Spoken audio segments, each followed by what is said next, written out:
जमीन पर आधा हुआ यूक्रेन, 2500 घंटे में ही पुतिन ने चीर डाला। कमाल है, राष्ट्रपति जेलेंस्की पुतिन के मरने का इंतजार कर रहे हैं और पुतिन पूरे यूक्रेन को मारने में जुटे हैं।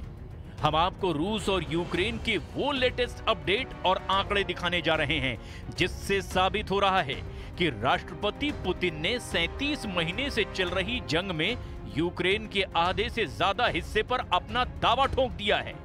रूसी मीडिया ने तो यहां तक कह दिया है कि रूसी सेना ने पिछले 2500 घंटे में ही यूक्रेन की आधी जमीन पर अपना कंट्रोल कर लिया है।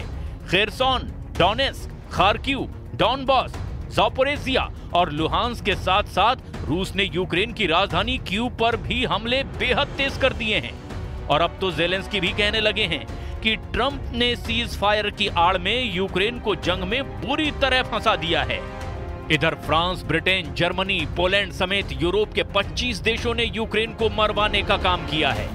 अभी तक एक भी नेटो या यूरोपीय देशों की सेना रूस से सीधा मुकाबला करने के लिए युद्ध में सीधे नहीं उतरी है। नेटो और यूरोप जेलेंस्की के यूक्रेन को चारा बनाकर रूस को हराने के हसीन सपने देख रहे हैं। हम आपको दिखाने जा रहे हैं कि कैसे रूस ने पिछले 24 घंटे में और पिछले 2500 घंटों में ही जंग की बाजी पूरी तरह से पलट कर रख दी है। हम आपको ये भी दिखाएंगे कि कैसे बीमार और कमजोर समझे जाने वाले 72 साल के पुतिन ने 46 साल के जेलेंस्की को युद्ध के मैदान में चारों खाने चित्त कर दिया है। हम आपको ये भी दिखाएंगे कि कैसे रूस की वायुसेना, थल सेना और नेवी यूक्रेनी सेना के चीथड़े उड़ा रही है। हम आपको ये भी दिखाएंगे कि कैसे पुतिन ने यूक्रेन से अपना इलाका फिर से छीन लिया है और साथ ही यूक्रेन के नए इलाकों पर भी कब्जा कर लिया है। तो देखिए, मरते, हाँफते और लड़खड़ाते जेलेंस्की के यूक्रेन का वो सच।